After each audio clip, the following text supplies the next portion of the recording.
소개해드려야 될 것 같은데, 제가 섬기는 교회 장로님이 한 분 오늘 오셨어요. 우리 문옥 장로님 잠깐 일어나실까요? 네, 우리 박수로 좀 맞아주시면 좋겠습니다. 감사합니다. 담임 목사가 집회에 온 것이 귀해서일까 불안해서일까 잘 모르겠지만 오늘 집회 참여하기 위해서 숙소도 부산에서 잡으시고 그래서 오셨어요. 우리 문옥 장로님은 제가 가서 뵈니까 정말 억소리 나게 정말 하나님을 사랑하는 분이세요. 집이 저기 문정동입니다. 송파구. 그런데 매일 새벽에 나오십니다. 매일 새벽을 나오십니다. 들을 귀가 있는 자는 들을지어다.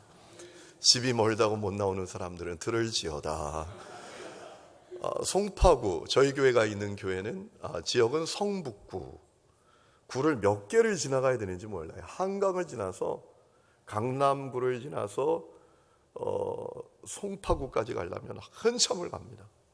택시를 타고 오면 새벽에 요금이 한 2만 몇천 원 나오시는데, 우리 장로님은 ROTC 장교 출신인데 운전을 평생 안 하셨어요. 면허가 없으셔요.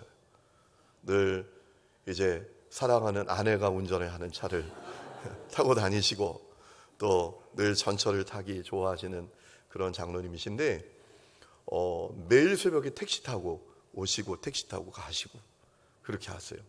한 번도 새벽을 빠지는 적이 없어요. 어디 출타하는 것 빼면. 정말 귀한 장로님이십니다. 오늘 장로님 감사드립니다. 네, 잘하겠습니다. 네. 오늘 찬양 우리 너무 은혜로웠어요. 제가 찬양 듣는데 주님이 자꾸 그런 마음을 주세요. 그냥 찬양 듣다 끝내지 목사. 설교보다 그게 훨씬 은혜로울 것 같은데 그런 마음을 주셨어요. 다시 한번 박수 하겠습니다. 감사합니다. 저희 교회 오케스트라 단원을 구하거든요. 혹시나 서울로 이사 오면 성북구에 있는 하늘리음교회로 오시기를 바랍니다. 제가 어제 너무 긴장해가지고 어제 성가대 너무 은혜롭게 찬양을 했는데, 해오름교회는 성가대 찬양이 진짜 은혜롭잖아요. 그죠? 어제 찬양한 분들 위해서 또 박수. 제가 어제 말씀드린 것처럼 올 때는 무덤덤하게 왔는데 교회에 딱 들어서자마자 부담이 확 돼가지고 거의 멘붕이 왔다라고 할까요? 그래서 어제 어떻게 말씀을 전했는지 정신이 없었어요. 특별히 어제 찬양대 정말 잘해 주셔서 감사합니다. 여러분 오늘 제가 좋은 구경 많이 했어요. 저 해운대까지 어느 권사님이 밥을 잘 사주셔가지고 잘 다녀오면서 그런 마음이 들더라고요. 야, 내가 이렇게 좋은 데서 목회했나? 이상하게 그때는 그렇게 좋은 줄 잘 몰랐어요. 제가 서울 가서도 서울의 산들이 참 아름다워요. 북악산, 북한산, 또 그 인왕산. 인왕산은 저희 신학대학 바로 앞에 건너편에 보이는 산이었거든요. 근데 제가 가서 깨달은 건 뭔가 하면, 아니 저 산들이 저렇게 아름다운 산이었어. 예전에는 그 산이 안 보이더라고요. 뭘 보고 다녔는지 잘 모르겠어요. 오늘도 느꼈는데, 야, 부산이 이렇게 아름답나? 바다가 이렇게 아름다웠어? 그래서 제가 그런 마음이 들더라고요. 해오름교회 성도들은 감사원금 많이 해야 되겠다. 여러분 감사원금 많이 하시기를 축복합니다. 왜? 이렇게 아름다운 데서 하시는데 말이에요. 축복인 것을 믿으시기 바랍니다. 감사하기로 따지면 감사 못할 게 없어요. 옆 사람과 인사합시다. 감사하면서 사십시다.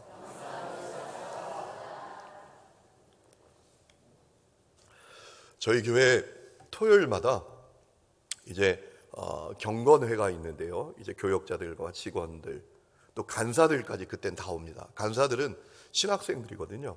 신학생들까지 다 참여해서 우리가 기도회를 갔는데, 그 토요일에는 제가 신학생들에게 한 주간 큐티한 걸 나눔을 시킵니다.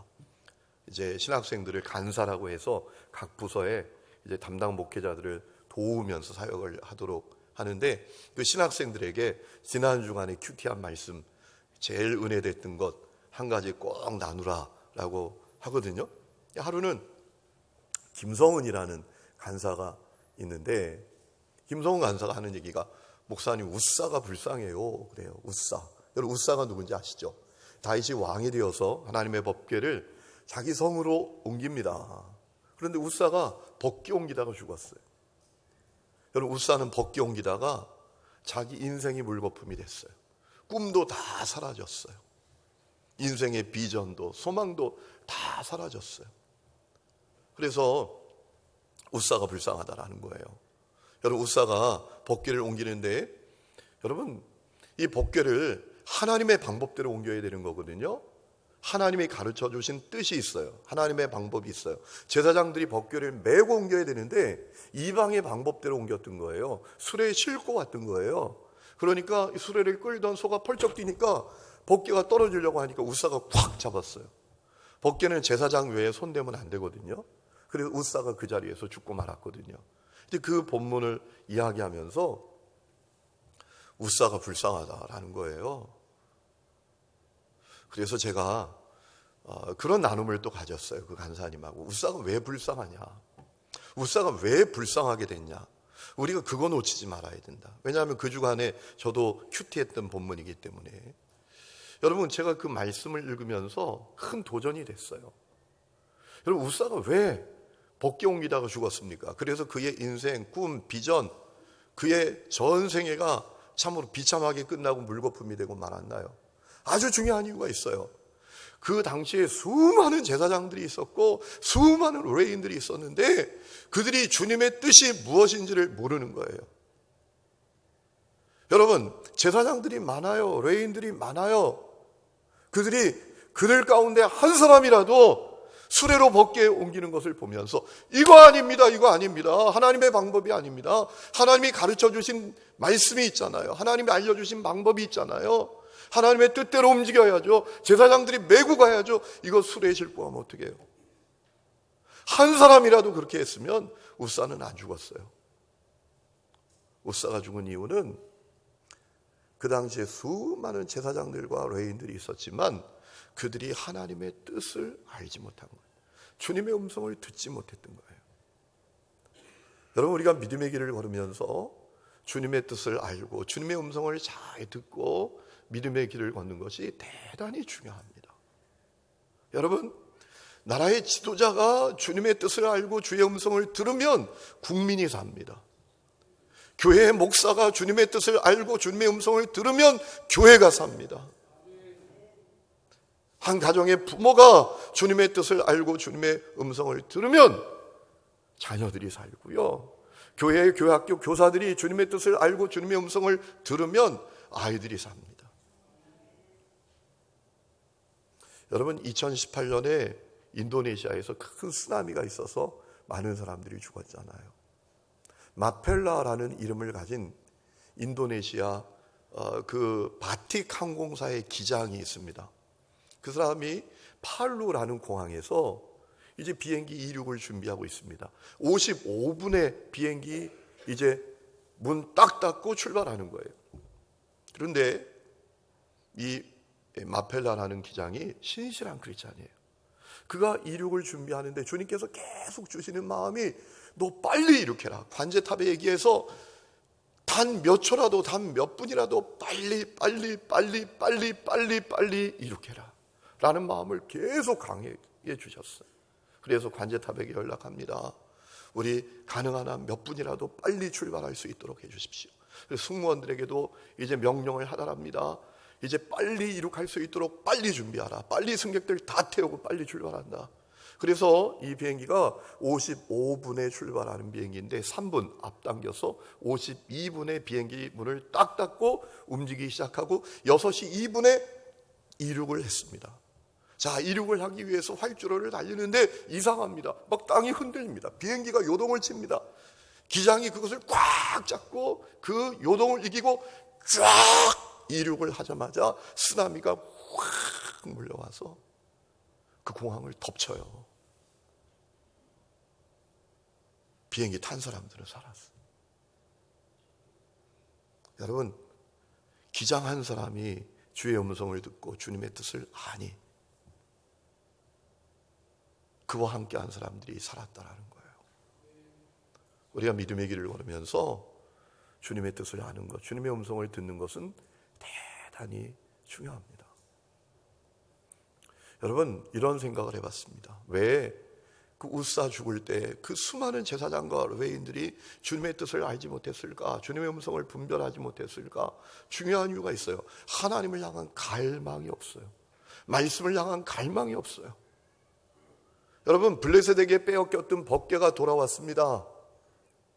누구 집에 옮겨놨습니까? 보관했습니까? 아비나답이라는 사람의 집에 보관했는데, 놀라운 사실은요, 20년이 넘게 그 법궤가 아비나답 집에 있는 동안 다윗이 그 법궤를 찾아서 자윗성으로 옮기기 전까지 한 사람도 법궤를 찾지 않아요.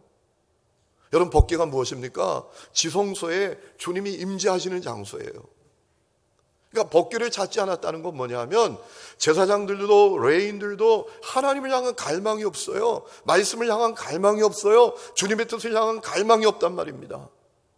그러니까 주님의 음성과 주님의 뜻을 알 수가 있나요? 저는 해오름교회 성도들이 하나님을 갈망할 수 있기를 주의 이름으로 축원합니다. 말씀을 갈망할 수 있기를 축원합니다. 오늘 새벽에 말씀드렸어요. 성령 충만도 갈망이 있을 때 주시는 거예요. 목마른 자에게 생수를 주십니다. 여러분, 우리가 주님의 뜻을 알고 주님의 음성을 잘 듣는 것이 대단히 중요한데, 그것만큼 또 하나 중요한 게 있습니다. 그 주님의 뜻을 살아내는 것입니다. 주님의 말씀에 순종하는 것입니다. 여러분, 로마서가 가진 별명이 있잖아요. 로마서가 가진 별명이 뭐죠? 믿음의 대헌장. 믿음이 뭐냐? 우리가 뭘 믿는 거냐? 우리가 어떻게 구원받았느냐? 여러분, 그 내용이 쭉 나옵니다. 그래서 이 신약 성경의 로마서는 믿음의 대헌장이라는 그 별명을 갖고 있어요. 그런데 여러분, 로마서는 믿음에 대한 내용만 나오는 게 아닙니다. 로마서가 1장부터 16장까지 있는데 1장부터 11장까지는 어떤 주제를 갖고 있는가 하면 우리는 무엇을 믿는가? 우리는 무엇을 믿고 구원을 받았는가? 이 내용입니다. 그런데 로마서는 거기서 끝나는 게 아니에요. 12장부터는 주제가 확 바뀝니다. 그러니까 그 믿음을 가진 우리는 어떻게 살아야 되는가? 그게 16장까지 나옵니다. 여러분, 로마서 12장 1절이 딱 시작되면서 뭐라고 우리에게 증언하고 있는가 하면, 그러므로 형제들아, 내가 하나님의 모든 자비하심으로 너희를 권하노니 너희 몸을 하나님이 기뻐하시는 거룩한 산 제물로 드리라. 믿음으로 구원받았잖아. 그러니까 이제 끝이 아니라 너희 몸을 하나님이 기뻐하시는 거룩한 산 제물로 드리는 삶을 살라. 말씀을 살아내라 라는 얘기예요. 그것이 너희가 드릴 영적 예배니라 라고 했어요. 여러분, 우리가 신앙생활하면서 주님의 뜻을 아는 것 대단히 중요합니다. 그런데 그 주님의 뜻을 살아내는 것도 중요합니다. 영국의 유명한 설교자 가운데 에이든 토호저라는 사람이 했던 유명한 얘기가 있습니다. 우리 많은 그리스도인들의 문제가 뭐냐? 인정해서 따름으로 안 나간다라는 거예요. 예수님이 그리스도라는 사실을 압니다. 인정합니다. 그분의 말씀이 진리라는 사실을 인정합니다. 그런데 그 말씀을 살아내지는 않아요. 그 말씀을 따라가지는 않아요. 그게 우리의 문제라는 거예요. 바울의 구원의 교리는 인정합니다. 바울의 가르침은 주의 말씀으로 인정합니다. 그런데 그 말씀을 살아내지 않는다. 여러분, 미국의 부흥하는 교회 가운데 아주 유명한 교회가 있습니다.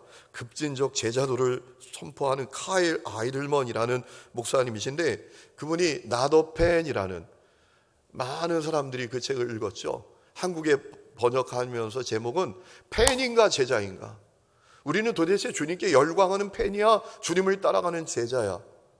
그분이 그 책에서 이런 얘기를 합니다. 오늘 많은 사람들이 주님께 열광만 해요. 주님께 열광만 해요. 그런데 주님을 따라가지 않아요. 주님의 말씀을 살아내지 않아요. 그것이 정말 큰 문제다. 그래서 그 교회의 특징은 말씀 그대로 살아보자라는 거예요. 여러분, 오늘 한국교회의 문제가 뭡니까? 말씀을 가르쳐 주는 데는 얼마나 많아요. 그런데 문제는 그 말씀을 살아내지 않아요. 그러니까 세상으로부터 저 개독교 이런 얘기를 듣는 거예요. 문제 있는 곳, 사고 치는 곳엔 다 교인들이 있어요. 우리는 TV만 열면, 라디오만 켜면, 유튜브만 열면 말씀을 배우는 것이 얼마나 많은지 몰라요. 그냥 앉아서 말씀을 들을 수 있어요. 말씀을 배울 수 있어요. 그런데 그 말씀에 살아냄이 없어요. 그게 오늘 우리의 문제잖아요. 그래서 많은 사람들이 오늘 우리 시대에 제2의 종교개혁이 필요한데, 제1의 종교개혁이 믿음의 종교개혁이었다면 제2의 종교개혁은 삶의 개혁이 일어나야 된다. 말씀대로 사는 운동이 일어나야 된다 라고 했어요. 저는 우리 헤어론교회 성도들이 말씀을 살아내는 분들이 되시기를 주의 이름으로 축원합니다. 여러분, 우리가 주님의 말씀대로 살려고 할 때 참 제일 힘들게 다가오는 말씀이 오늘 우리가 읽은 말씀이에요. 항상 뭐 하래요? 기뻐하라. 쉬지 말고 기도하라. 범사에 감사하라. 이는 너희를 향한 그리스도의 뭐라고? 뜻이라고. 항상 기뻐하고 쉬지 않고 기도하고 범사에 감사하는 게 우리를 향한 하나님의 뜻이라. 그러니 이 말씀을 살아내라 라는 이 말씀이, 여러분, 우리는 참 이 말씀을 좋아해요. 그런데 이 말씀을 부담으로 여기지는 잘 않는 것 같아요. 이 말씀을 살아내야 되잖아요. 어디서 살아내야 됩니까? 교회만이 아니라 일상에서. 여러분, 우리 신앙은 일상에서 결판 나는 거 아시죠? 신앙은 교회에서 결판 나는 게 아닙니다. 우리의 신앙은 일상에서 결판 나는 것입니다. 마태복음 24장을 보면, 여러분, 주님 오실 때 두 사람이 밭에 있다가 한 사람은 데려가고 한 사람은 남는다라고 했어요. 두 사람이 맷돌질하다가 한 사람은 가고 한 사람은 남는다라고 했어요. 일상에서 우리의 신앙이 결판난다라는 거예요. 여러분, 여러분의 삶이 교회인 것을 믿으시기 바랍니다. 여러분의 가정이 교회인 것을 믿으시기 바랍니다. 내 삶이 선교지예요. 내 살아가는 그 삶의 터전이 성소입니다. 우리 그거 놓치지 말아야 돼요. 우리 일상에서 기뻐하고 기도하고 감사하고, 그것도 항상 쉬지 말고 범사에. 여러분, 사실 이 말씀대로 살아가려다 보면 가슴이 팍 막히죠. 왜냐하면 우리 삶이 항상 기뻐하라라는 이 문제만 해도 우리 속에 사실 그런 마음이 있지 않아요? 무슨 기쁨 도대체? 항상 기쁨이 아니라 무슨 기쁨? 여러분, 우리 사는 삶이 정말 쉽지 않아요. 우리나라가 자랑하는 1등에 있는 거 아시죠? 자살률. 세계에서 자살률이 1위입니다. 우리나라가. 하루에 42명씩 죽습니다. 오늘도 42명 죽었어요. 자살로. 어제도 말씀드린 것처럼 그 가운데에는 아이들을 동반 자살시키는 부모들도 있어요. 여러분, 세상이 얼마나 참 쉽지 않은지요. 저는 그런 마음을 가져요. 세상이 이건 전쟁터다. 사느냐 죽느냐, 사라지느냐 살아남느냐가 걸린 정글이다. 이런 마음을 가질 때가 많아요. 저희 교회는 선사 사역을 합니다. 선한 사마리아인 사역을 하는데, 이제 주변에 어려운 분들을 돕는 거예요. 어떻게 돕는가 하면 재정을 꽃꽂이를 안 해요. 여기도 꽃꽂이를 안 하시나요? 계속 안 하시는 거예요? 제가 떠난 다음부터도 그냥 좋은 전통이 되신 거예요? 우리 그 하늘림교회는 삼묵교회라 그래서 그 가운데 하나가 꽃꽂이 없는 교회, 두 번째는 예배당 문을 안 잠그는 교회. 제가 성질 나더라고요. 길 가다가 기도하려고 성당 가면 다 열려 있는데 교회 가면 다 예배실이 잠겨 있어. 그래서 건축할 때 우리 장로님들께 예배당 자물쇠 만들지 말자고. 훔쳐가면 또 사면 되지 뭐. 하나님이 주시지 않겠느냐고. 더 중요한 건 인생의 문제 앞에 선 사람, 인생의 벼랑 끝에 선 사람이 이 교회 와서 기도하다가 하나님 만나면 하나님께서 몇 배로 갚아주시지. 그래서 훔쳐갈 게 뭐 있나 보니까 이 신디사이저예요. 그래가지고 이거를 스텐으로 케이스를 딱 짰어요. 그래가지고 케이스를 딱 열면 이게 신디가 나오고, 케이스를 딱 닫고 자물쇠를 딱 채우면 케이스가 열지 못해요. 그거 두 개 해놓으니까 뭐 훔쳐갈 게 없어요. 뭐 의자를 훔쳐가겠어? 이 의자 훔쳐가다가 죽지. 그래서 예배당 자물쇠가 없어요. 이제 그 꽃꽂이 안 하는 헌금을 대신 매주 성도들이 52주 신청을 받아서 이제 헌금을 해요. 두 번째는 점심 먹을 때 1,000원씩 돈을 내고 밥을 먹어요. 세 번째는 교회 카페가 있어요. 교회 카페가 1층에 커요. 서울 오시면 오세요. 제가 차는 대접하고 밥도 사드립니다. 카페가 넓어요. 카페가 55평이에요. 예, 넓어요. 커피가 하나에 3,000원인데 한 달 매출이 1,300만 원, 1,400만 원 나와요. 지역에 있는 사람들이, 아줌마들이 낮에 가면 벌떼처럼 몰려가지고 왕왕왕왕왕왕 하면 그냥 얼마나 많은지. 왜냐하면 지하실에 차 마음대로 될 수 있죠. 넓으니까 여기서 얘기해도 저기서 잘 안 들리죠. 그러니까 얼마나 많이 오는지 몰라요.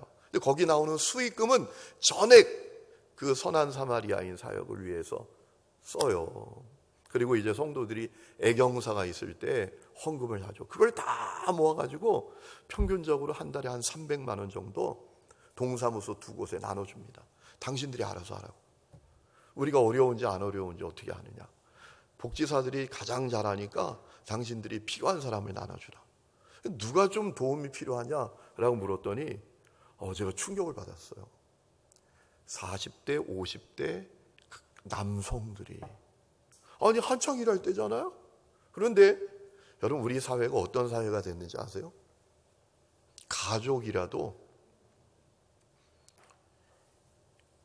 있는 모습 그대로 받아주는 그 공동체성을 잃어버린 사회가 됐어요.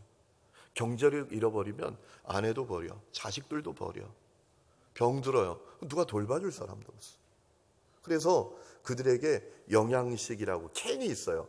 이제 그걸 먹으면 영양을 충분히 공급받을 수 있는 그 캔을 주고, 그리고 이분들이 병원에 가면은 의료보험 안 되는 게 있어요. 의료보험 되는 건 괜찮은데 의료보험 안 되는 비용들이 있어요. 막 50만 원, 100만 원, 300만 원 이렇게 돼요. 그래가지고 그거를 도와줘야 된다는 거예요. 의료보험 안 되는 거를. 사회복지사가 도와주고 보고서는 늘 교회에 보내요.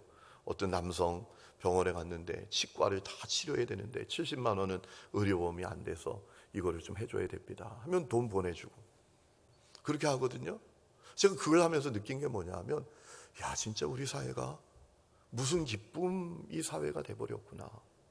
여러분, 가족이라는 게 뭐예요? 있는 모습 그대로 받아주니까 가족이잖아요. 그렇죠? 결혼하면서 선언하잖아요. 고백하잖아요. 괴로우나 즐거우나, 예? 슬프나 기쁘나, 예? 검은 머리 파뿌리대까지 함께 하겠다고, 끝까지 사랑하겠다고, 끝까지 함께 하겠다고. 웬걸? 요즘은 목사님들이요, 예식하면서 성부, 성자, 성령의 이름으로 두 사람이 하나가 된 것을 선언하노라. 하나님이 짝지어 주신 것을 사람이 나누지 못할지니라. 이 선언을 할까 말까 망설인대요.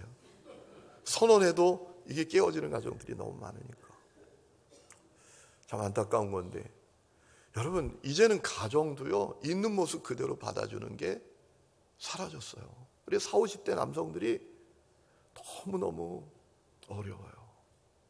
그러니까 우리가 참 이게 항상 기뻐하는 거, 이게 정말 가능해, 이런 마음을 갖게 되죠. 여러분, 그게 교회 밖의 문제만이 아닙니다. 교회 안에도 문제는 성도들이 신앙생활 하는데 기쁨이 없어요. 여러분, 옆 사람 얼굴 보지 마시고 괜히 쑥스러우니까, 여러분, 기쁨이 없잖아요. 기쁨이 없어요. 왜냐하면 교회 다니면서 정죄감에 시달리는 분이 많아. 계속 정죄하는 거야. 왜 기도 안 하냐? 왜 봉사 안 하냐? 왜 헌신 안 하느냐? 왜 충성 안 하느냐? 그러니까 막 죄인처럼 교회를 다니고, 이게 신앙생활의 기쁨이 없고 행복이 없고. 저희 교회 장로님 가운데 한 분은 저에게 맨날 뭐라 해요? 목사님, 좀 강하게 좀 얘기하세요. 아니, 권사들도 기도회를 안 나오는데 목사님 왜 그렇게 그냥 세게 얘기를 안 하세요? 목사님, 권사들이 다 나와! 좀 이렇게 얘기를 하시래요. 세게. 안 나오면 권사 다 잘릴 거야! 뭐 이렇게까지 얘기를 하래요. 제가 그래서 한 번은, 장로님, 사람이요, 깨달아줘야 하지요. 깨달아줘야 합니다. 야단친다고 윽박지른다고 합니까? 절대로 그렇지 않아요. 근데 그 장로님은 저를 늘 답답하게 생각해. 우리 목사님은 유약해. 우리 목사님은 세게 얘기 안 해. 여러분, 왜 내가 저 겪어보셨잖아요. 셀 땐 셉니다, 제가. 근데 제가 깨달은 게 있어요. 사람이 중생하고 거듭나기 전에는요, 억지로 안 돼요, 억지로. 세게 하면 그게 약이 아니라 독이 돼요. 살으라고 얘기한 걸 죽으라고 얘기했다고 생각하고 오히려 삐뚤어 나가요. 제가 그걸 목회를 하면서 깨달았기 때문에,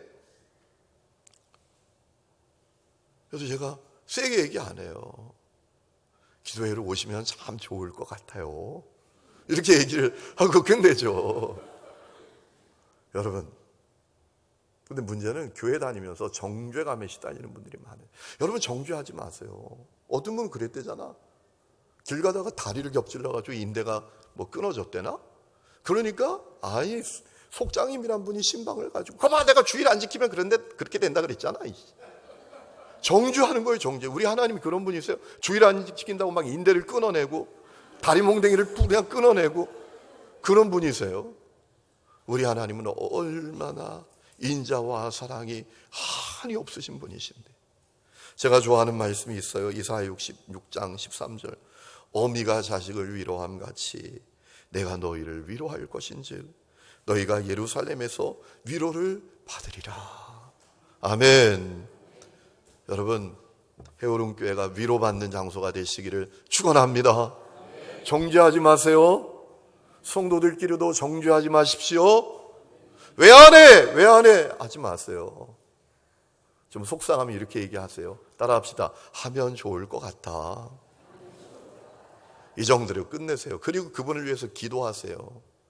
기도하면 주님이 하십니다. 어제도 말씀드렸잖아요.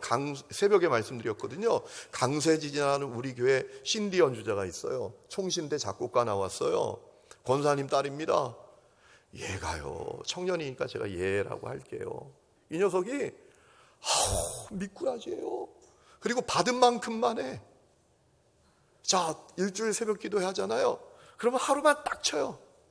다른 날에는 모른대. 아니, 다른 반주자도 많은데 뭐 다 돈 받고 하는 건데. 이런 식이에요. 한 번 반주하게 하려면 막 사정을 해야 돼, 사정을. 그런데 이 아이가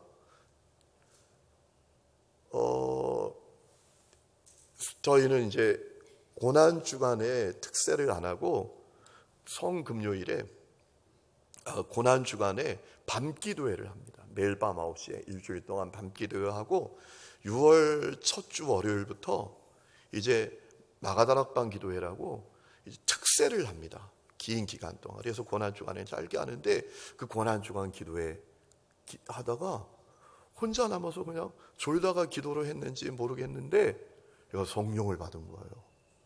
기도하다가 은혜를 받았어요. 폭포수 같은 은혜가 임했는데요. 얘가 확 바뀌었어요. 확 바뀌어가지고 반주하면 자기가 다 한대. 다른 사람 왜 시키네? 내가 한대.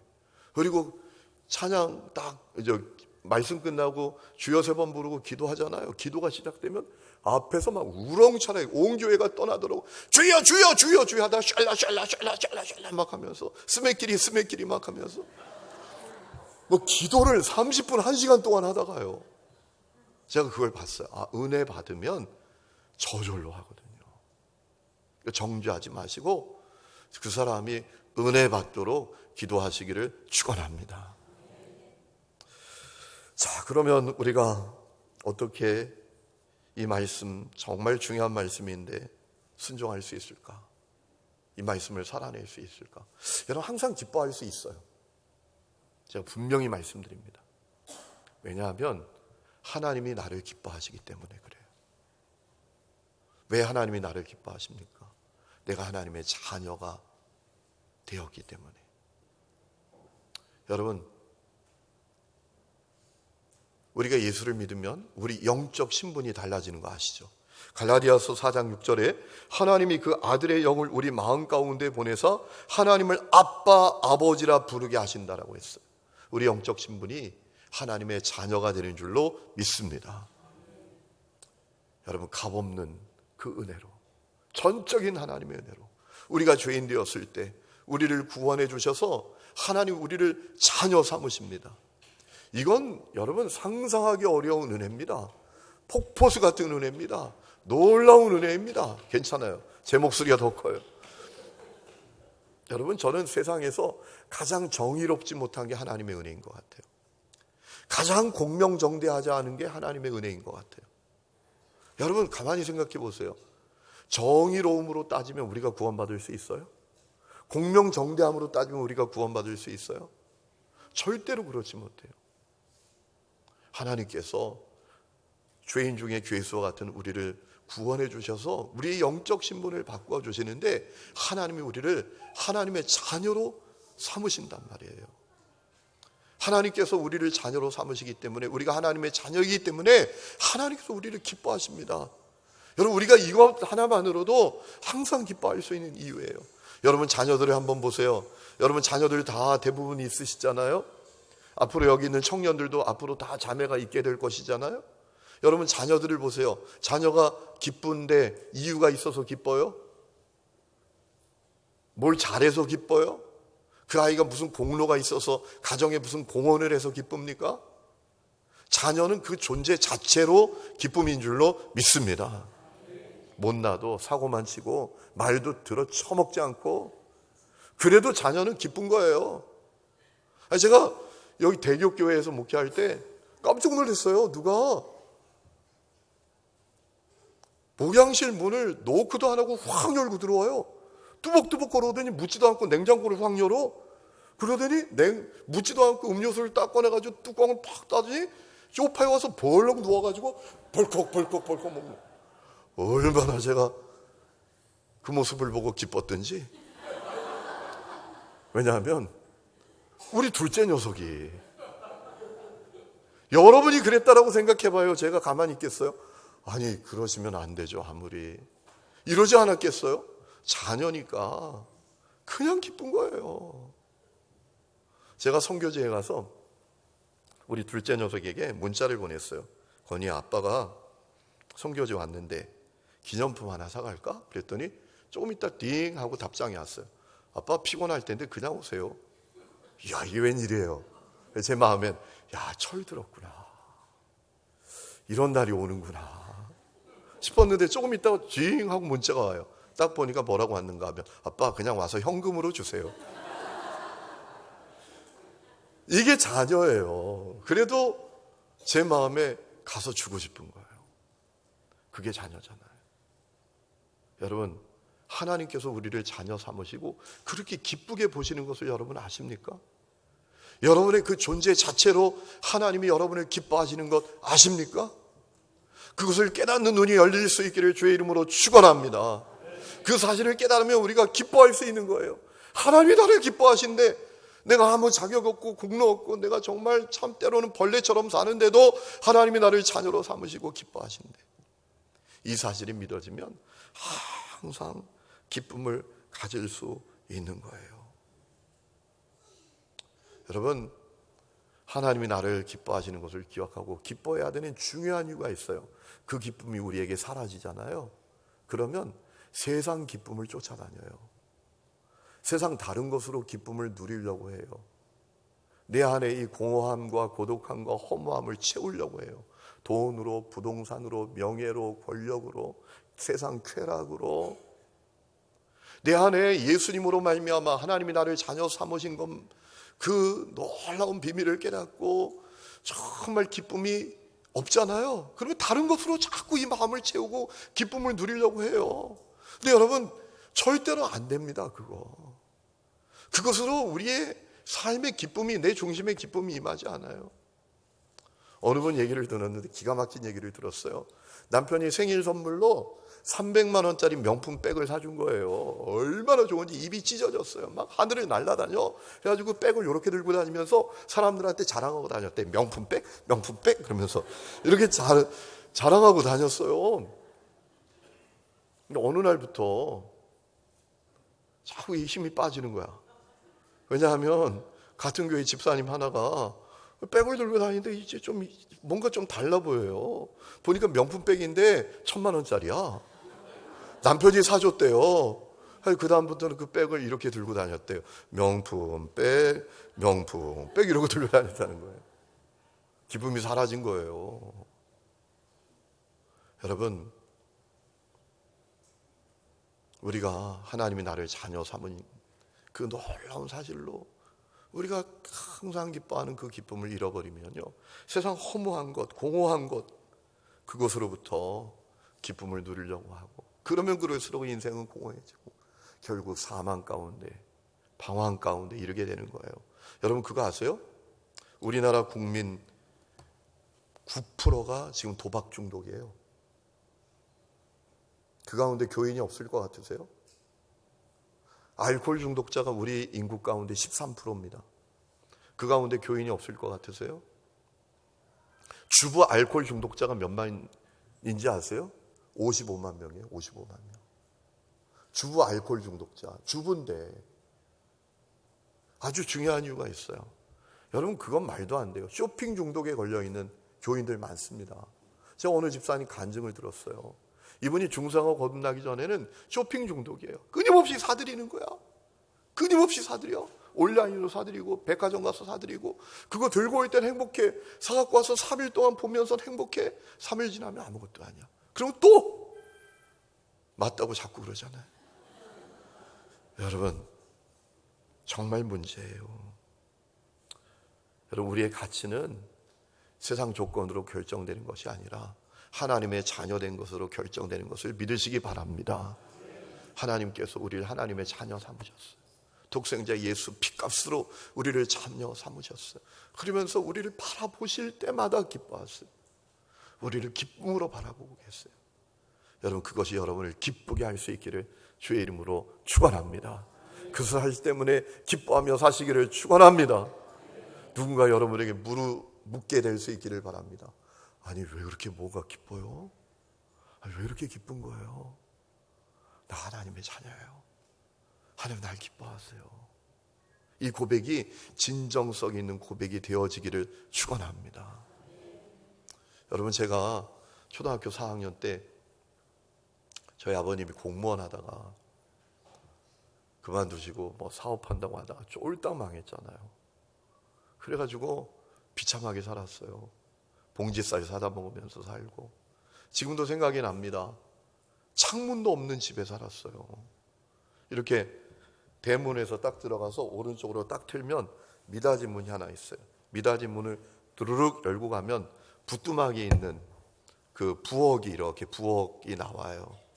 거기 부엌이 나오는데 연탄 이렇게 갈아떼는 거, 그 위에 스레트 말고 플라스틱 스레트로 된 게 간접으로 이제 빛이 들어오죠. 거기서 또 이렇게 딱 틀어서 문을 열면 방인데요, 조그만한 방. 저는 지금도 언뜻 그 기억이 떠오를 때가 있어요.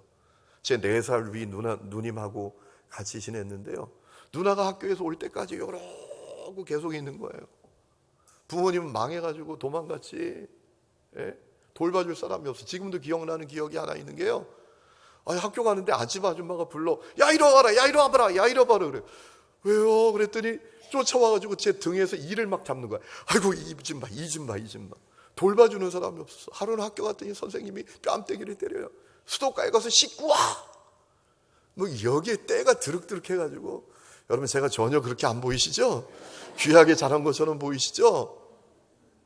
돈 있으면 봉지쌀 사다 먹고. 제가 지금도 열무김치 잘 안 먹어요. 왜냐하면 먼 친척 할머니가 저희 부모님이 부탁했는지 가끔씩 와서 이따만한 항아리에다가 열무김치를 가득 담아놓고 가는 거예요. 그 유일한 반찬이에요. 근데 열무김치가 지나면서 냉장고도 그때 없으니까 어때요? 익다가 삭다가 나중엔 녹을 지경이 돼요. 이제 입에 넣어도 씹을 필요도 없어. 그냥 스르르 놀아요. 지금 생각해보면 그때 왜 국수를 사다가 그걸 이렇게 안 삶아 먹었을까? 봉지쌀 사다 먹고. 어린 마음에 제가요, 이런 마음이 많았어. 나는 왜 이 땅에 태어났을까? 나는 왜 이 땅에 태어나서 이렇게 살까? 한 번은 소풍을 갔는데 김밥도 못 사갔어요. 꼭 가야 되는데, 그래서 점심시간에 그때 선생님도 참 무심해요. 아니, 김밥도 못 사와서 저기 애들은 저 동산 위에서 놀고 또랑 있잖아요. 개울, 이렇게 계곡의 물, 거기 가서 이렇게 가재 잡고 그러다가 밥 먹은 것처럼 이렇게 오고 막 그렇게 살았으니까요. 자존감이 없었어요. 나 왜 이렇게 태어나서 이렇게 거지처럼 살지? 이게 제 마음이었어요. 그러다가 중3 때 제가 예수님 만났거든요. 예수님 만났는데 내 안에 기쁨이 왔어요. 왜냐하면 나에게 하나님 아버지가 있대요. 하나님 아버지가 나를 사랑하신대요. 나를 기뻐하신대요. 할렐루야. 저를 향해서 놀라운 계획을 갖고 계신대요. 이게 믿어지는데요. 와, 여러분 그거 아세요? 세상이 달라 보이는 거. 세상이 쫙 달라 보이는 거야. 세상이 완전히 달라 보여요. 살아갈 용기가 나요. 꿈을 갖게 됐어요. 비전을 갖게 됐어요. 그래서 내가 중3 때부터 매주 금요일 철야했다니까요. 교회에서. 그리고 고등학교 1학년 때는 교회 애들을 붙들어가지고 사부로 찬양 연습을 시켜가지고 원주 의료원에 겁도 없이 고등학교 1학년짜리가 찾아갔다는 거 아닙니까? 여기 누구 좀 만나는 뭐 허락 좀 받아야 되는데요. 우리 뭐 허락 받으러 왔냐? 우리가 주일 아침에 6시에 와서 병동마다 다니면서 찬양을 좀 불러도 되겠느냐고 여러분들 위로하고 싶은데, 그랬더니 정말 놀라운 사실은 그렇게 하라는 거예요. 그래가지고 애들 진짜 정말 그런 열정이 주님이 주신 거죠. 그래서 그 친구들, 선배들, 후배들 모아가지고 찬송가를 1부, 2부, 3부, 4부 돌아와 돌아와, 아까 죄짐 맡은 구주, 죄짐 맡은 우리 구주를 4부로 쫙 연습을 해가지고 이번은 외과 병동, 내과 병동, 이게 병동마다 다니는 거예요. 근데 병원은요, 노래를 못해도 되게 잘하게 들려. 왜냐하면 방음이 안 돼. 복도가 다 울리잖아요. 그래가지고 찬양하면 이게 막 울려가지고 막 하다 보면 병실에 있던 분이 나와요. 내 침대에 와서 찬양 좀 불러줄 수 있느냐고. 그러면 찬양 불러드리고 막 기도하고. 여러분, 그걸 제가 고등학교 내내 했다는 거 아니에요? 세상이 달라 보여요. 내가 하나님의 자녀고 하나님이 나를 기뻐하신다라고 하니까 여러분 마음에 기쁨이 임하는 거예요. 기쁨. 이 기쁨은 주체할 수 없는 기쁨이에요. 오늘 그 은혜가 여러분 가운데 있기를 주의 이름으로 축원합니다. 주님께서 괜히 항상 기뻐하라고 하신 게 아니에요. 네가 내 자녀야. 내가 너를 기뻐해. 그러니 기뻐해라 항상. 오늘 그 은혜를 누릴 수 있기를 주의 이름으로 축원합니다. 여러분, 우리가 쉬지 않고 기도할 수 있는 이유도 분명합니다. 주님이 못할 거 우리에게 하라고 하신 게 아니에요. 우리가 쉬지 않고 기도해야 될 중요한 이유가 있습니다. 주님은 쉬지 않고 우리의 기도를 들으세요. 여러분, 이거 놀라운 사실이에요. 우리가 살아가면서 때때로 말도 안 되는 어려움에 씁니다. 말도 안 되는 문제에 봉착하기도 합니다. 고난을 만나기도 합니다. 아니, 주위에 그렇게 사람이 많고 가족도 많은데요, 어떨 땐 이런 마음이 듭니다. 인생의 벌판에 나 홀로 서 있는 것 같다. 황량한 벌판에. 이번에 선교지에 갔다가 카자흐스탄의 그 파블로다르라고 러시아 시베리아 밑에 있는 데예요. 수도가 아스타나고 옛날 수도가 알마티인데 거기서 비행기를 타고 몇 시간 날아가야 되는 아주 겨울에는 영하 30몇 도까지 내려가는 장소인데, 지역인데, 거기 사역하시는 선교사님이 오셨어요. 카자흐스탄에서 이번에 현지인 감리교 총회가 있었거든요. 거기서 저에게 말씀 전해달라 해가지고 제가 갔었는데, 그 파블로다르에서 사역하시는 제 4년 선배 되신 목사님이신데 선교사님 오셨더라고요. 그분하고 얘기 나누다가 그분이 얘기를 하는데 제가 갑자기 마음이 찡했어요. 여러분, 그 시베리아 벌판에 여름에 가면 송이버섯 있잖아요. 표고버섯. 이런 거 있잖아요. 그게 엄청나게 놀렸대요. 그래서 식구들, 남자아이만 둘인데 자기 아내, 본인, 그리고 아이들 둘 데리고 버섯 따라갔대요. 그래 막 그 벌판에 아무도 없는데 자기들이 흩어져서 막 버섯을 따다가 자기가 주위를 둘러봤대요. 그런데 그 넓은 벌판에 아무도 없는 거야. 자기 네 식구밖에 없는 거야. 그때 막 서러워지고 눈물이 나고 너무너무 마음이 어려웠대요. 그래서 그 다음부터 버섯 따라 안 갔대요. 여러분, 우리가 살아가면서 인생의 광야에 설 때가 있어요. 인생의 겨울을 만날 때가 있어요. 여러분, 그때 주님이 말씀하시는 거 여러분 들으세요? 너가 기도했으면 좋겠어. 나 쉬지 않고 들을 준비돼 있어. 너의 눈물, 너의 한숨, 너의 절망, 너의 실패, 너의 불가능, 내가 다 들을 준비가 돼 있어. 주님 우리에게 그렇게 말씀하신단 말이에요. 여러분, 성경을 보면 기도에 대한 말씀이 얼마나 많아요. 마태복음 7장에 보면 구하라 주실 것이라, 찾으라 찾아낼 것이라, 두드리라 열릴 것이라. 요한복음 16장 24절에 지금까지 너희가 내 이름으로 아무것도 구하지 않았지만 구하라 그리하면 받으리니 너희 기쁨이 충만하리라. 빌립보서 4장 6절 아무것도 염려하지 말고 너 오직 모든 일에 너희 구할 것을 감사함으로 하나님께 아뢰라. 예레미야 33장 3절 너는 내게 부르짖으라. 내가 너에게 응답하겠고 네가 알지 못하는 크고 은밀한 일을 보이리라. 주님이 쉬지 않고 들으시겠다는 약속이 가득해 있는 건 여러분 아십니까? 그래서 주님이 쉬지 말고 기도하라 하신 거예요. 우리가 쉬지 않고 기도할 수 있는 이유는 다른 이유 아니에요. 주님이 쉬지 않고 들으시겠다는데요.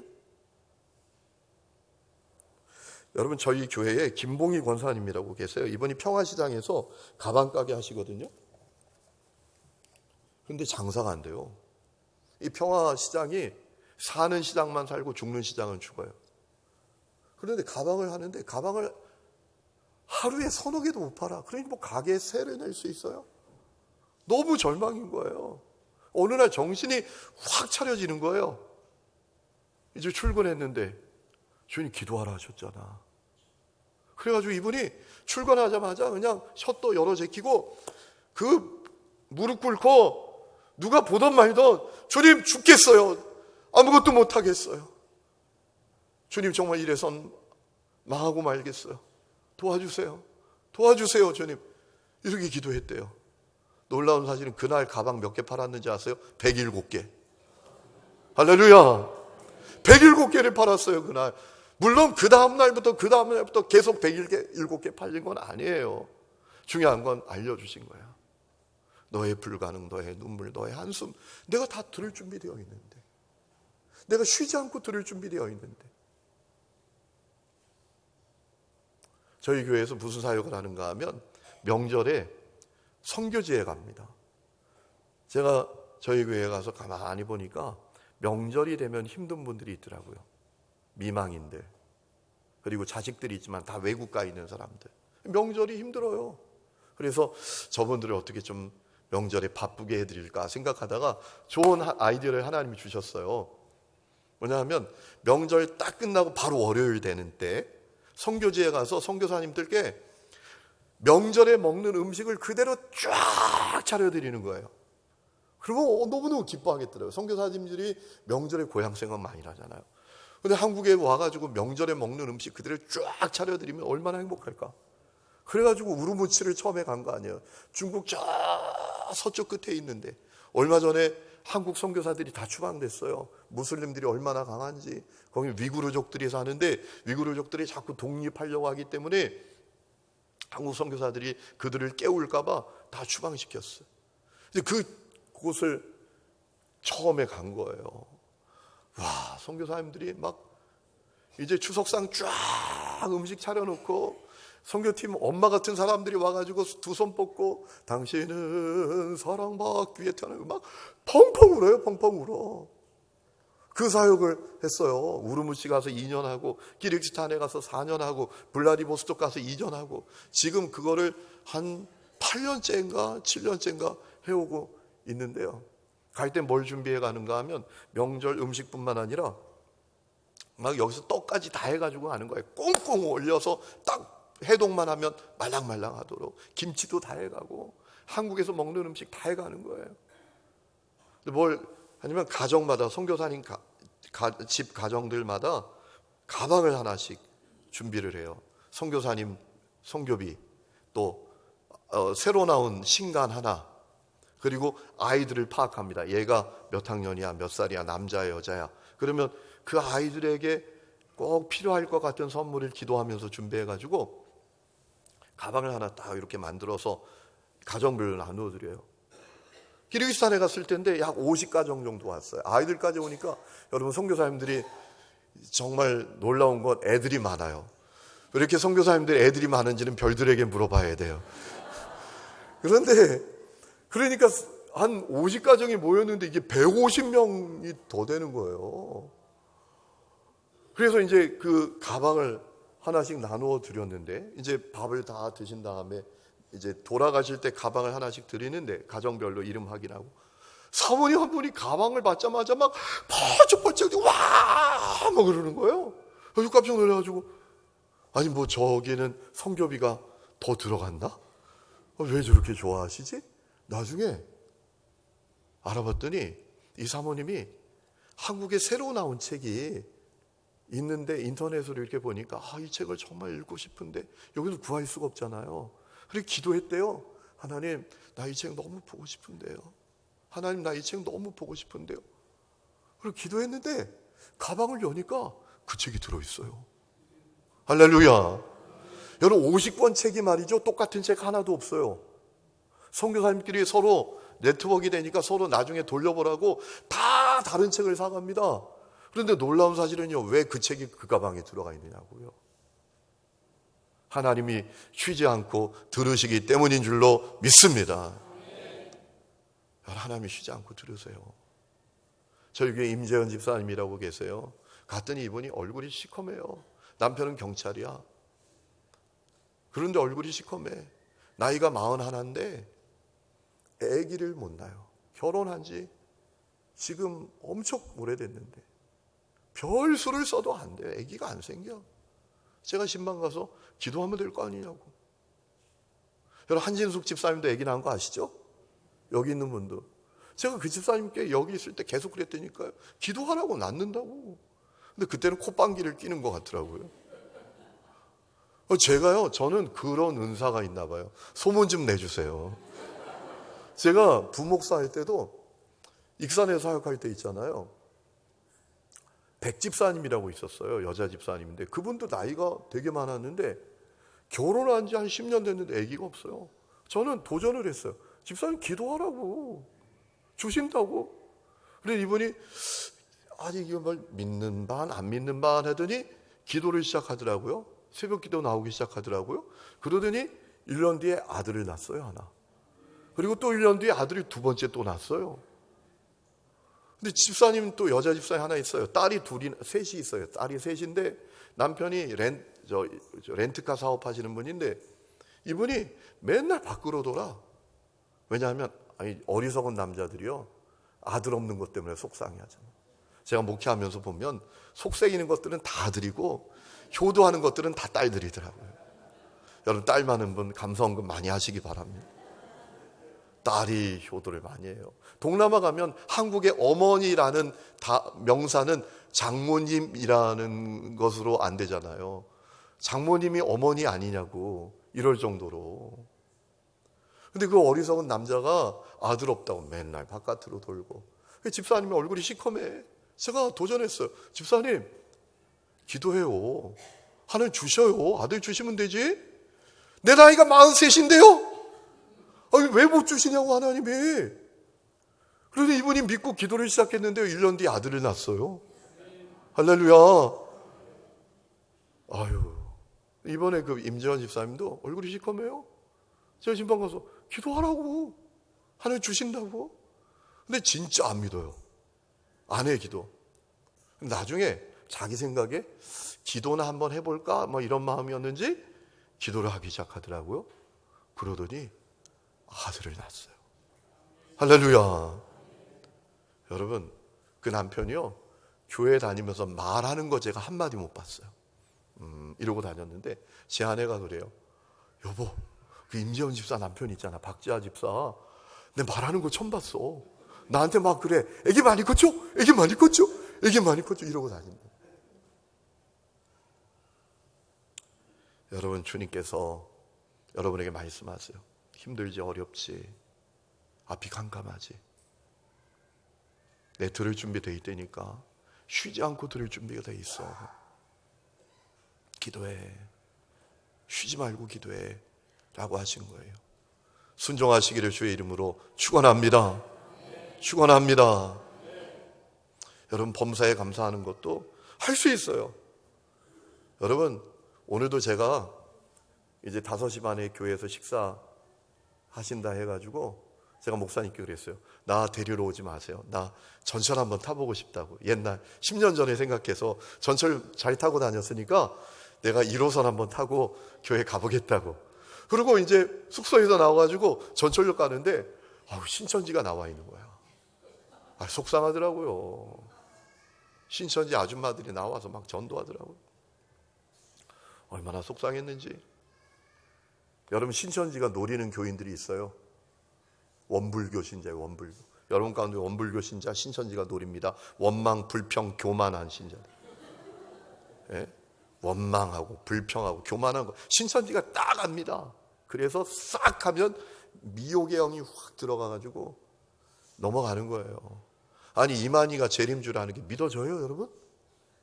저희 첫째 녀석이 그래요. 아빠, 우리 과에 어떤 남자 녀석이 있는데 어느 교회 다니냐 그러니까 교회 얘기를 안 하는데 우리 과 애들 자꾸 교회 가자 그러는데 자기 뭐 교회 목사님하고 사진 찍은 거 자랑도 한대. 예? 그래가지고 그래? 어떤 사람일까? 그랬더니 아빠 카톡에 걔 사진이 있어. 목사님하고 찍은 사진이 있다고 자랑한대. 나한테는 근데 안 보여줘. 내가 목사 딸인지 아는지. 그래가지고 어디 카톡 한번 보자 그랬더니 박옥수하고 찍은 사진을 딱 구원파. 한 번은 그래요. 다이소에 갔다 오더니 아빠 다이소 갔다 오는데 아니 하나님 어머니 꼭 믿어야 된다고 막 어떤 아줌마가 나를 붙들고 안놔줘가지고 왔다고. 제가 그랬어요. 야, 이단은 미혹의 영 같아. 야, 하나님 아버지가 안산홍이었는데 안산홍이 죽으니까 그 부인 장길자에게 하나님 어머니라 그러면서 믿더라. 야, 그게 믿어지니? 그랬더니 근데 왜 그런지 알아? 미혹의 영이 들어가서 그래. 그러니까 너 조심해야 돼. 그런 얘기를 나눴거든요. 여러분, 원망 불평 교만에서 자유하시기를 축원합니다. 여러분, 원불교 신자 되지 마세요. 범사에 감사해야 돼요. 그런데 감사할 수 있어요. 범사에 감사할 수 있어요. 왜냐하면 범사의 주님이 나와 함께 하세요. 여러분, 형통할 때만 함께 하시는 게 아니라 눈물 날 때도 꼬일 때도 벼랑 끝에 서 있는 그때에도 다 소중한 시간인 것을 믿으시기 바랍니다. 왜? 그때도 주님은 함께 계세요. 범사에. 그리고 주님은 우리를 여러분 끝나게 만드시는 분 아닙니다. 끝나는 것 같아도 다시 시작하게 하시고요. 벼랑으로 떨어지는 것 같아도 떨어지는 것이 아니라 비상하게 만드시는 분이 여러분의 하나님인 것을 믿으시기 바랍니다. 그렇기 때문에 범사에 감사해야 돼요. 여러분, 복음 중에 복음이 뭐예요? 성육신도 복음이고 십자가 대속도 복음이지만 주님이 내 안에 오셔서 세상 끝날까지 함께 하시는 것이 진짜 복음인 것을 믿으시기 바랍니다. 여러분, 범사의 주님이 내 안에 오셔서 함께 하세요. 이걸 믿으면 범사에 감사하게 되는 거예요. 여러분, 제가 우리 여기 있는 예전부터 해오른 교회 교우들이 어떤 분은 아시는 얘기일 수 있잖아요. 신학교 졸업했는데 저는 신학교 졸업하기만 하면 저를 모셔갈 줄 알았어요. 근데 아무도 오라는 데가 없는 거예요. 여기저기 부탁해도 아무도 오라는 데가 없어요. 저희 때는요, 지금은 수련목이 있잖아요. 우리 교단은. 여기서 수련 전도사로 3년 사역하면 안수를 주잖아요. 그죠? 그렇죠. 여기 수련목 강민철 목사님이 서울 은평에 교회 개척했어요. 서울 광림교회 분목하다가 명절 때마다 저를 찾아와요.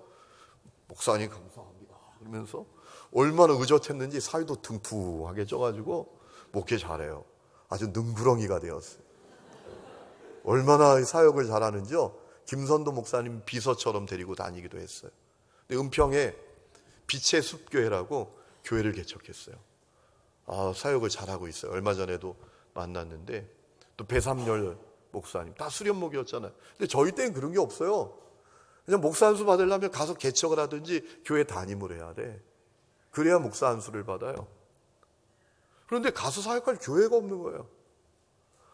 제 친구들 가운데 아버지 감독이고 이런 분들은 금방금방 가더라고요. 근데 여러분 저를 잘 아시다시피 저는 해골이잖아요. 해골이 뭔지 아시죠? 성골은 목사님 아들, 진골은 힘있는 장로님 아들, 해골은 아버지가 권사님이나 집사님, 아무 백도 힘도 없는 그런 해골이잖아요.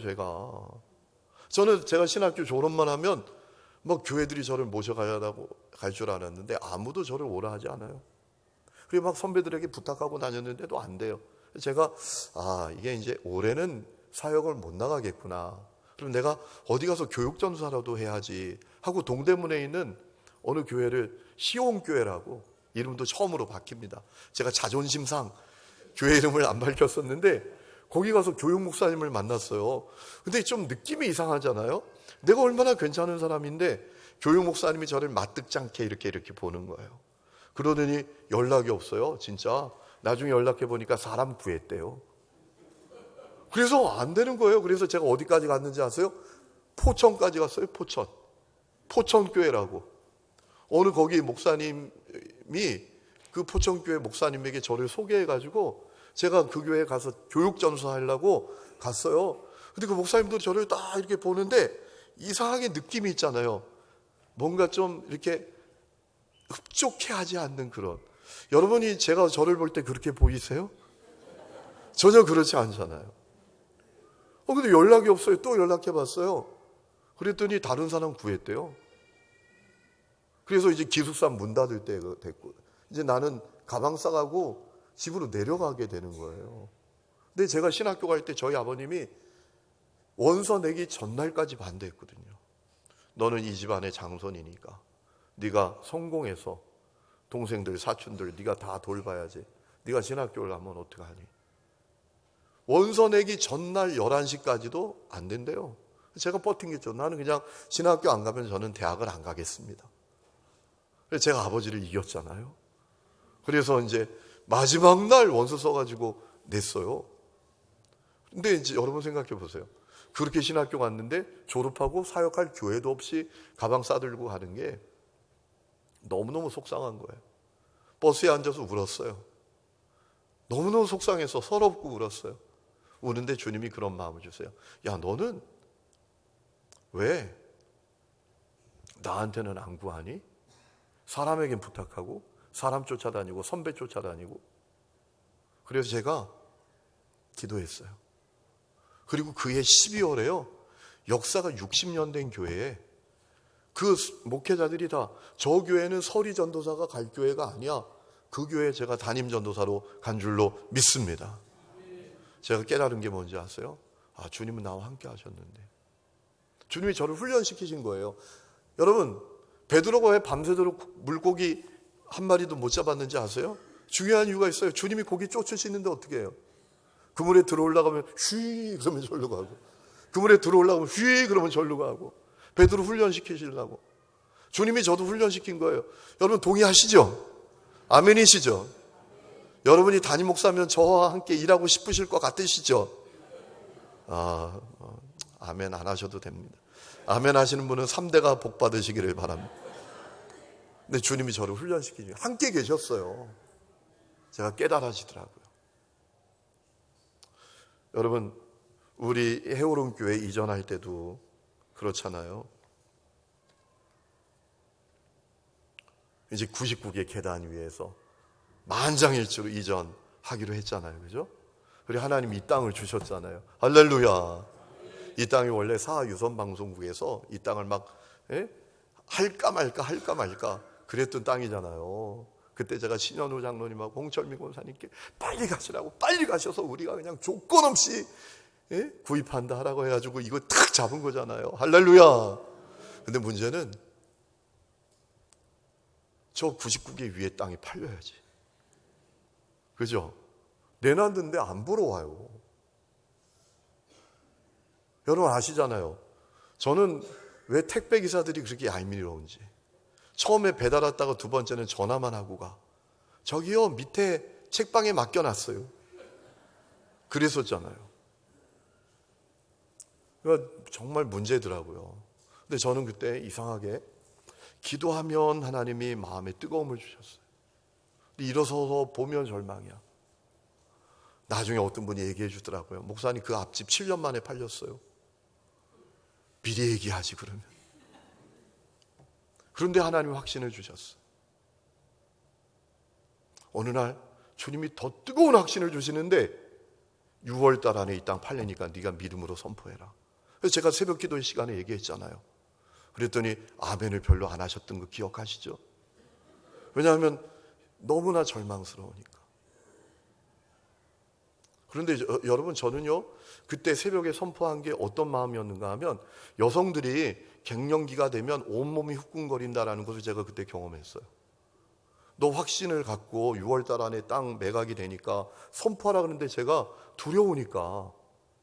여러분, 제가 선포했다가 안 되면은 어떻게 되겠어요? 제 목회 지도력 끝이죠. 누가 저 얘기를 믿겠어요? 그러니까 저는 두렵고 망설여졌던 것이죠. 근데 주님이 계속 그 선포를 안 하니까 저는 못 살게 하시더라고요. 막 힘들게 만들었어요.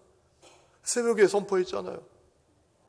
그리고 6월달이 다 지나가는데 정말 속이 타들어갔어요. 어느 날 새벽에 기도하다가 눈물만 나는 거예요. 와, 내가 왜 부산에 와가지고 이렇게 힘들지? 내가 왜 통수에 빠졌지? 막 이런 마음이 막 낙심이 되고 절망이 되고. 그리고 일어서서 그냥 기도도 못하고 그냥 울다가 집에 갔어요. 나 9시가 좀 넘은 시간에 전화가 왔잖아요. 어떤 분이 교회 보러 왔다고. 제가 용수철처럼 튀어 일어났어요. 벌떡 일어나가지고 막 달려왔더니 남자 2분이 왔더라고요. 놀라운 사실은 그날 그 땅 매각하기로 계약이 된 줄로 믿습니다. 그날이 2007년 6월 27일 수요일이었어요.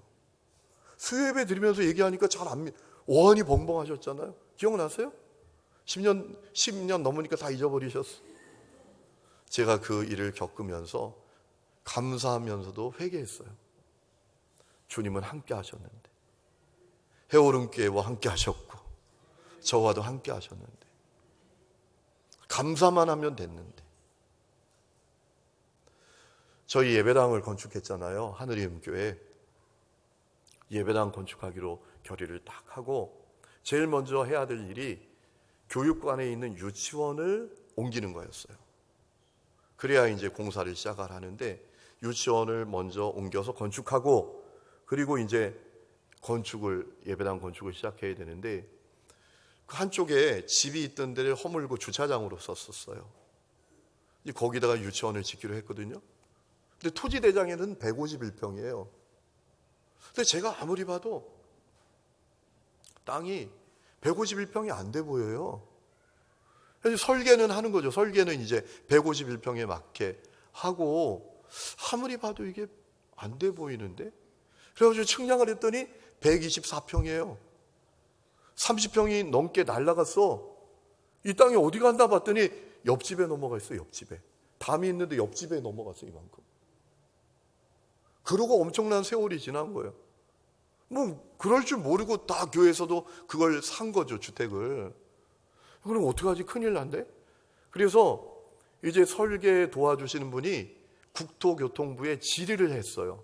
어떤 질의를 드렸는가 하면, 자, 이럴 때는 토지 대장에 있는 대로 용적률 건폐율을 받아서 건축을 합니까? 아니면 실제 124평에 맞게 건축을 해야 됩니까? 그랬더니 회신이 뭐가 왔는가 하면 실제대로 해야 된대요. 150평 말고 124평 그대로 127평인가?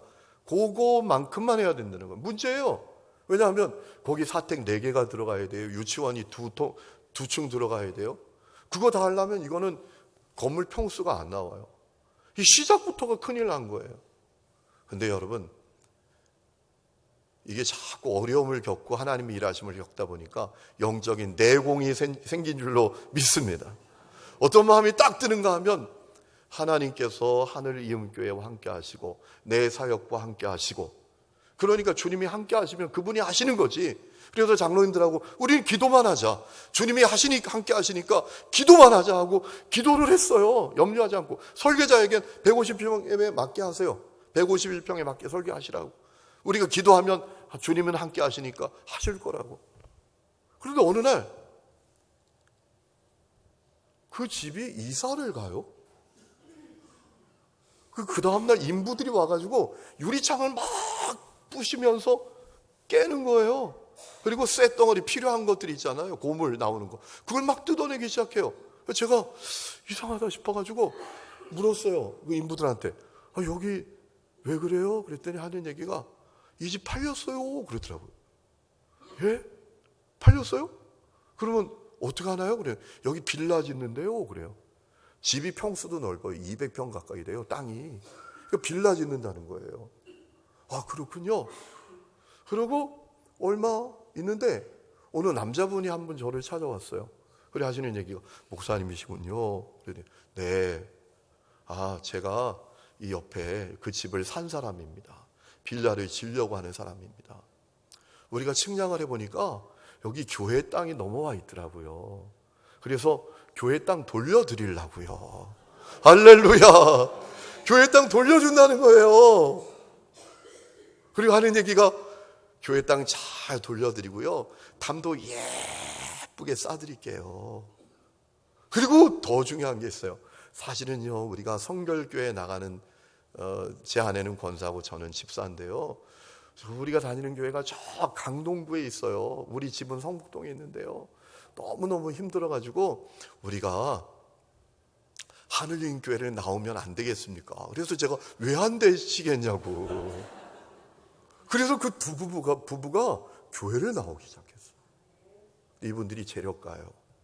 그래 헌금을 하기 시작하는데 장학 헌금을 막 수백만 원씩 하고 저한테 찾아와서 목사님 돈 없어서 공부 못하는 애들 얘기해 주세요. 자기 학비 다 책임지겠다고. 지난번 성지순례 여러분 기도해 주신 덕분에 제가 아기다리 고기다리던 성지순례를 다녀왔습니다. 성도들과 함께 다녀왔는데 그분 부인이 찾아왔어요. 하시는 얘기가 목사님 성지순례 비용 350만 원인가? 그거는 자기가 되고 싶다고. 와서 빌라 짓고 엄청나게 충성해요. 교회도 우리 교회 나오면서 누가 그렇게 해달라고 사정했어요? 오늘날 와가지고 그렇게 하는 거예요. 할렐루야. 주님은 함께 하십니다. 이 믿음을 가지시기를 주의 이름으로 축원합니다. 그래서 주님은 항상 기뻐해라. 쉬지 말고 기도해라. 범사에 감사하라. 라고 말씀하신 거예요. 여러분 우리가 살아가는 삶이 진짜 만만치 않습니다. 오늘 우리가 살아가는 사회를 절벽사회다라고 부르잖아요. 한 발만 잘못 디디면 그냥 벼랑으로 떨어져서 일어나오지 못하는, 여러분 그런 세상에서 우리가 믿음으로 사는 게 쉽지 않습니다. 교회에서 사명 감당하는 거, 가장으로서 역할 감당하는 거, 부모로서 역할 감당하는 거, 직분자로서 역할 감당하는 거 절대 쉽지 않아요. 어떨 땐 이런 마음까지 듭니다. 내가 믿음 하나 지키는 것도 대단한 거다. 그런데 여러분 그것이 우리를 향한 하나님의 뜻이 아니에요. 우리를 향한 하나님의 뜻은 항상 기뻐해라. 쉬지 말고 기도해라. 범사에 감사하라. 이것이 여러분을 향한 하나님의 뜻인 것을 믿으시기 바랍니다. 왜 항상 기뻐합니까? 주님이 여러분 기뻐하세요. 그게 기뻐지시기를 축원합니다. 여러분 쉬지 않고 기도 들으세요. 여러분의 눈물, 절망, 한숨, 태산과 같은 문제 주님 다 아십니다. 내일 새벽에 그거 좀 말씀드리려고 하는데요. 여러분 그렇기 때문에 우리가 기도 쉬지 않고 할 수 있는 거예요. 그리고 범사의 주님이 함께 하시니까 그거 믿고 꼬여도 막혀도 감사하는 거예요. 여러분 그 믿음이 여러분 가운데 있기를 축원합니다. 그래서 항상 기뻐하고 쉬지 말고 기도하고 범사에 감사하며 승리하는 성도들 될 수 있기를 주의 이름으로 축원합니다. 우리 이 시간에 찬양 신실하신 주 하나님 한번